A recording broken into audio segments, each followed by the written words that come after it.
While our budget-strapped schools continue to slash funding for the arts, limiting our children's education, and turning the arts into an elite privilege, there is an organization fighting to save the arts. Upbeat New York City, a community-run music program, run by volunteers, seek out to give a voice and empower South Bronx youth. They work on the premise, if you know 3 notes, you can teach someone who only knows 2. Joining us today, we have the founders of Upbeat New York City, Liza, Austria, and Richard Miller. Liza, Richard, welcome to the show. Thank you, so nice to be here. Great to be here, thank you. Thank you. So getting right into what is Upbeat New York City?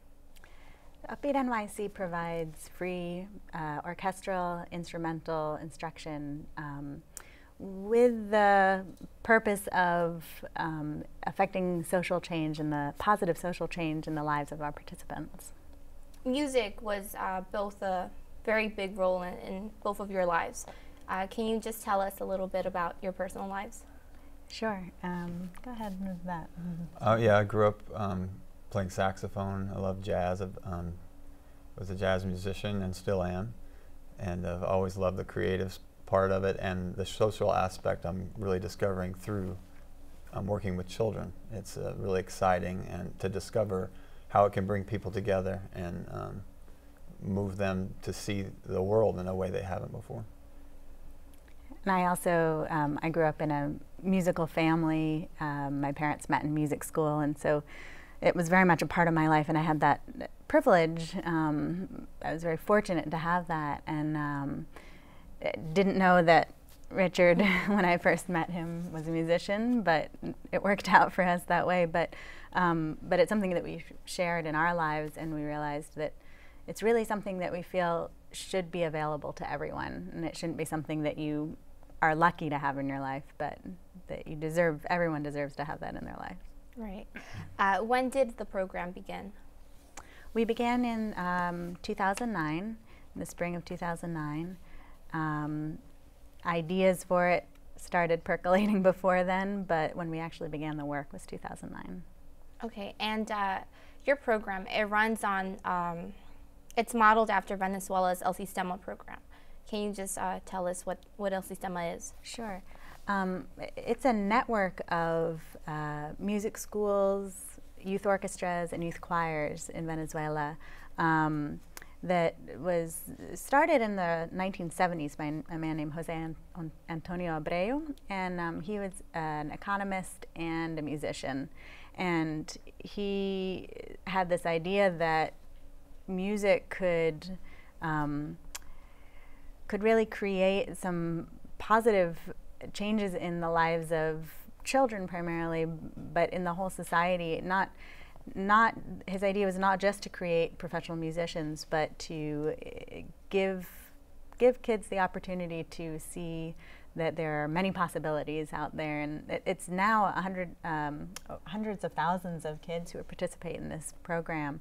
It's all provided free of charge, and it very much works under the idea of inclusion and the idea that everyone has the right to musical education, and that so many positive things can come from being a part of playing together, working together. Oh, it sounds wonderful. Your program originally started in Brooklyn. What drew you to the Bronx? Shall I continue? Sure. Well, for one thing, we started them more or less around the same time. The Bronx came shortly after Brooklyn, and we ran both of them for a couple of years, and we just realized at a certain point that in order to continue to develop them, to develop one of the programs, that we needed to focus on one. And my brother does live in the community in Mott Haven, and has worked there for many, many years. So we had that connection already. He invited us to work at a church in the area, and he had been describing to us for years the work that he was doing with youth, alternative to incarceration for youth, and just how little opportunity was available, positive alternatives for kids, that such young kids ending up locked up and being sent away, and his belief that really there should be more community support so that was a big draw for us. And once we started, it was just the community grabbed us very much, and hopefully we'll be there for many years. I'm sure you will. Richard, how many students do you currently have in the program? We have a little over 60 right now. We have 36 in the orchestra program, which is 8 years and up, and we have about 20, 25 kids in the what we call the pre-orchestra program, 5 to 7-year-olds. And how does your program, how does it differ from other programs in the city?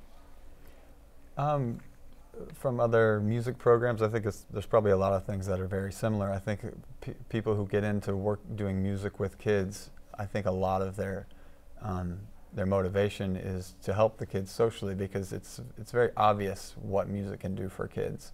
That it's not all music teachers are just trying to create the best musicians they can, but they understand, because they grew up with music, how transformative it can be in all aspects of your life. So our program very much believes in that, and I think that's similar to a lot of programs. We may be a little different to some programs in the United States, because we do try to follow the El Sistema model, the Venezuelan model, which is very, it's intensive music study. It's as many times a week as you can get the kids to do it. In Venezuela, they do it 5, 6 days a week, 4 or more hours a day. So it's kind of like, it's more intense than going to college, I think, as a musician. But these kids are doing it from 2 years old and up in Venezuela. So we're very inspired by that, and we're trying to muster as many resources and partners as we can to move our program that way. Right now we see our kids, most of them are 3 times a week, where they get an instrumental private lesson, a sectional, and an ensemble rehearsal. So we're moving towards this a programming that is designed to immerse the kids in a culture of music. I think that's the important thing. Is it really a part of their culture, what you're giving them? Are you making enough time and experience for a real immersion, so it feels relative to them? I think that's really important. And also, there may be a difference in some programs may do short spans of time with the kids, a couple weeks or a couple months, and I think that's great, intensives. Our goal is to have kids from 5 years old to 18 years old or older. We want our kids to stay with us as long as they want to. So it's a multi-year program, year-round also. So is there programs like yours right now in the U.S., or are you guys kind of like the model for future programs? No, there are many programs, El Sistema-inspired programs now in the United States and throughout the world, and in New York City as well. And that's one of the things also that I think we're hoping to accomplish with what we're doing, is to partner with these programs to create a network of support for the kids, so that they get the experience of, oh, we're not the only ones doing this, but here are programs in Queens and in Brooklyn, in Manhattan, and we're going to all come together. They actually are all going to come together very soon on December 12th for a big workshop with the Simón Bolívar Symphony Orchestra from Venezuela. They'll be having lessons with the musicians, working on repertoire, and then performing all together. So it'll be over 100 kids performing on stage together.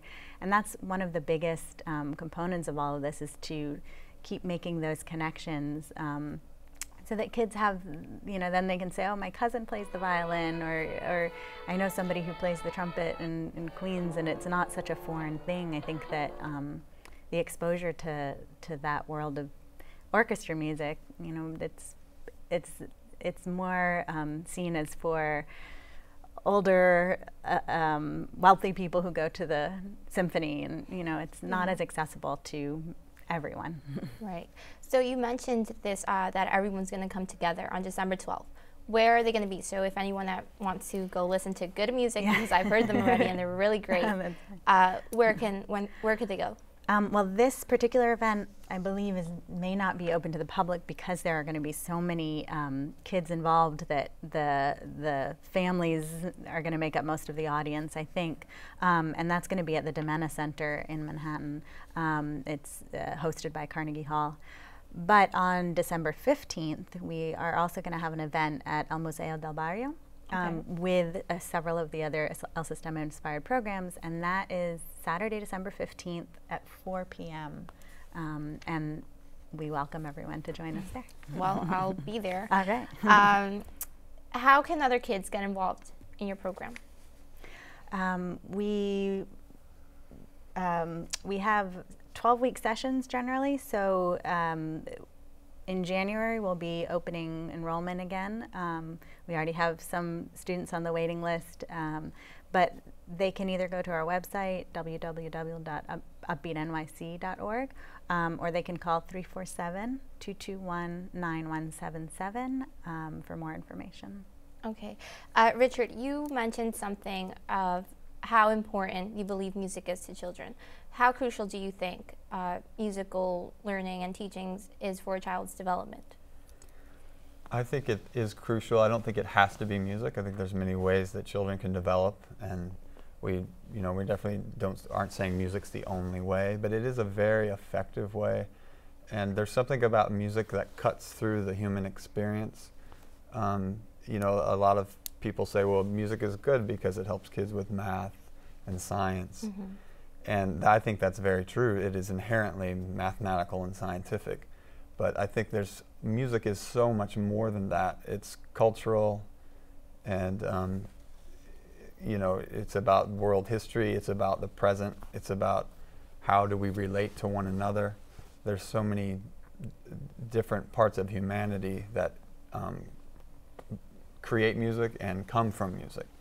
So it's really hard to explain why it's so powerful. You just have to do it, and that's what we do with the kids. We just get it. We don't necessarily have all the reasons or the data to say why it works. Mm-hmm. We just know it does, and that's the way they do it in Venezuela. There's not a whole lot of time spent on trying to figure out mathematically and data-driven things like, you know, how it make a plan and say, well, this is going to work because of this. They just do it, and they do it all the time. And it's incredible what they've done down there. And now you've seen, it's a phenomenon. You know, it's all around the world. It's global now. So yeah, it's an experiential thing. Right, and I was fortunate enough to go to one of the concerts by these kids, and you could just see it, how apparent the happiness that they felt, you know, when they were playing the songs. It's just really obvious in their faces. And also, for those interested in your program, they don't have to have previous training in any instrument, correct? Right, yeah. As a matter of fact, I mean, we really welcome participants who haven't had any experience, because we hope that we can offer that for them. Yeah, it's not a select, we don't do selection based on ability. Right? Okay, yeah. Sounds great. Just for anybody who wants to get in contact with you, can you just repeat the contact information? Sure. Our website is www.upbeatnyc.org, and you can also contact me directly at 347-221-9177. Okay, well, thank you so much. Your program is really wonderful. I really thank you for being on the show. Thank you so much. Thank you. See you soon on the next edition of the Bronx Journal.